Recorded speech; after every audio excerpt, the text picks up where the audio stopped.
कौमी सदर मजलिस इत्तेहादुल मुस्लिमीन के हम लोग बानी हैं।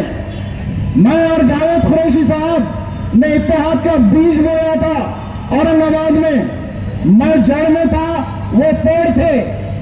हमने इत्तेहाद की गुहार लगाई थी कौम और मिल्लत के दरमियान। जब कोई नहीं था हमने लड़े हर किसी से।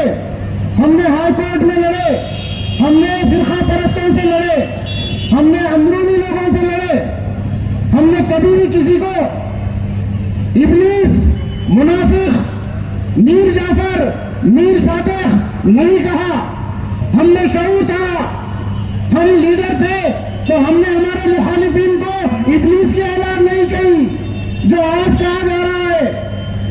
जमहूरियत है, जमहूरियत में सबको लड़ने का हक है।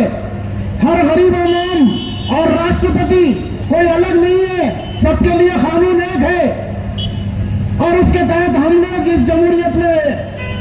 अगर कोई आपके मुखालिफत में आता है तो आप उसको इब्लीस की औलाद कहोगे, आप उसको मुनाफिक कहोगे, नहीं कह सकते आप। कोई दीन की जंग नहीं है ये। मुनाफिक अगर इस्लाम को नुकसान पहुंचाने वाले को मुनाफिक कहा जाता है। अगर मेरे इलेक्शन में मेरे खिलाफ कोई खड़े रहता है तो जमहूरियत में उसको मुखालिफ बोलते हैं, मुखालिफ बोलते हैं, मुनाफिक नहीं बोलते। अगर आपको इलेक्शन जीतना है तो आप अपने डेवलपमेंट के काम बताइए साहब कि 5 साल आमदार, 10 साल खासदारी और आमदारी में गई। मशरिक से लेकर मगरिब तक आपने कितने सड़कें यहां दी? आपने कौन से नौजवानों को जॉब दिया? आपने कौन से कारोबार खोलने के लिए यहां पे इक़दाम किए? आपने इंफ्रास्ट्रक्चर को किस तरह से सुधारा? आपने अस्पतालों की बदहाली के लिए, कौम के इलाज के लिए क्या किया? गरीब लोगों के लिए आपने क्या किया? इलेक्शन सिर्फ जज्बाती तकरीर पर जीते नहीं जाते। अगर कौम अपना फैसला जज्बाती तकरीर पे अगर सुन के लेना चाहती है तो उस कौम को कोई नहीं बदल सकता।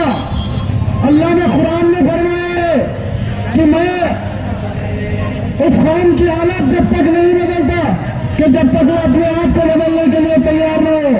और अगर आप अपने आप को बदलने के लिए तैयार हो तो हालात भी बदलेंगे। हमको वोट करना है।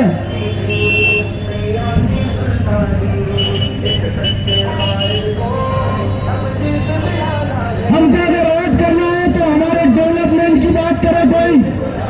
पिछले 10 दिनों में औरंगाबाद की सरजमीन को फिरका परस्ती को भड़काने का मुकाम बनाया गया है। हमको ये कहा जा रहा है कि हमने सिर्फ 16 सीटें दी। मजलिस इत्तेहादुल मुस्लिमीन ने अगर 16 सीटें दी है तो महाराष्ट्र के जो 288 सीट की जो फिरका परस्त कौम है, जो आपके तरहारों से जो भड़क रही है, यूपी का चीफ मिनिस्टर जो मुसलमानों का मुखालिफ यहां पे आके फिरका परस्त के जहन में और पेट्रोल भरने का काम कर रहा है।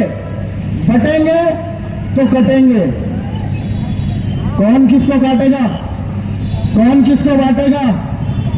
ये महाराष्ट्र है। हिंदू, मुस्लिम, सिख, ईसाई, बौद्ध, लिंगायत, अठरा पकड़ जात, क्रिश्चियन, सरदार सब एक है। हिंदुस्तान किसी के बाप की जागीर नहीं है। ये मुल्क हमारा था, हमारा है, हमारा रहेगा। इसको कोई हमसे छीन नहीं सकता। इसमें हर धर्म का हिस्सा है। और यहाँ पे भड़काने का जो हमारे महाराष्ट्र को मुकाम बनाए हैं उसको औरंगाबाद से जवाब दिया जा रहा है। 15 मिनट 15 सेकंड कुछ नहीं होने वाला। इससे 1 घंटे का आपका इंटरटेनमेंट होगा। कॉमेडी सर्कस नहीं है, ये जमहूरियत है। आपके जज्बाती भाषणों से पेट नहीं भरता। कारोबार चलने चाहिए। औरंगाबाद के ठेलाबंदी करने वालों को ठीक से जगह नहीं है। फिरका परस्त इलाकों में अगर आप एक मांस का गाड़ा लगाएंगे तो वहां हकाल दिया जाता है उसको। 1000 रुपए आदमी नहीं कमा सकता फिरकापरस्त इलाके में, वो कौन देखेगा? उनको कौन ललकारेगा?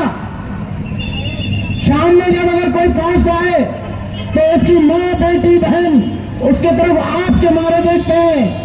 कितने काम किया आपने कौम को, वो साबित कीजिए। अगर इलेक्शन जीतना है तो वो साबित कीजिए साहब। इत्तेहाद के हम भी अलमदार है, हमको कौम लगती है, अच्छी नहीं लगती। इखलास और सब्र के बुनियाद पर मुत्तहिद हुए थे। नौजवानों से वादा किया गया था कि उठो, तुम्हारे हक के लिए मैं लड़ रहा हूं। तो हक कहाँ है हमारा? भड़काऊ भाषण हमारा हक नहीं है। 1 घंटे में कितना भड़काऊ भाषण सुनाना है? अल्हम्दुलिल्लाह उतना जोर में है, लेकिन मुझे मालूम है कि जवानों के अगर मैं सिर भड़काऊंगा तो हमारा पेट नहीं भरेगा। हमको हमारे हक की, हमारे तालीम की, हमारे डेवलपमेंट की बुनियाद पे हमको लीडर चाहिए, हमको सरबराह वो चाहिए जो हमको सही राह दिखा सके, रहनुमा चाहिए हमको। अगर हमको इस तरह से कोई लीडर इंपोर्ट करना अगर होता और यही मुसल्लत करना होता और हमको इस चीज का एहसास होता कि फौज के नौजवानों को डेवलपमेंट और लीडरशिप के नाम से उनका खून, उनका पसीना, उनकी जान, उनका माल, उनका सब कुछ, उनका वक्त लिया जाएगा और जब फल खाने का वक्त आएगा तो उसको बीच मजदार में ऊंचाई से ढकेल दिया जाएगा। ये सिर्फ अपनी जमात बड़ी कर रहे हैं ये लोग, खुद के बड़ा कर रहे हैं। अगर आप में से कोई नौजवान उठ के अगर लीडरशिप के काबिल बनेगा तो उसको अगर कोई कायद नहीं संभालेगा तो कहां जाएगा वो? 70 साल हमने जिन पार्टियों के पीछे हमारी एनर्जी खत्म की वो इसलिए की कि वहां हमारा इस्तेमाल हो रहा था, आज भी वो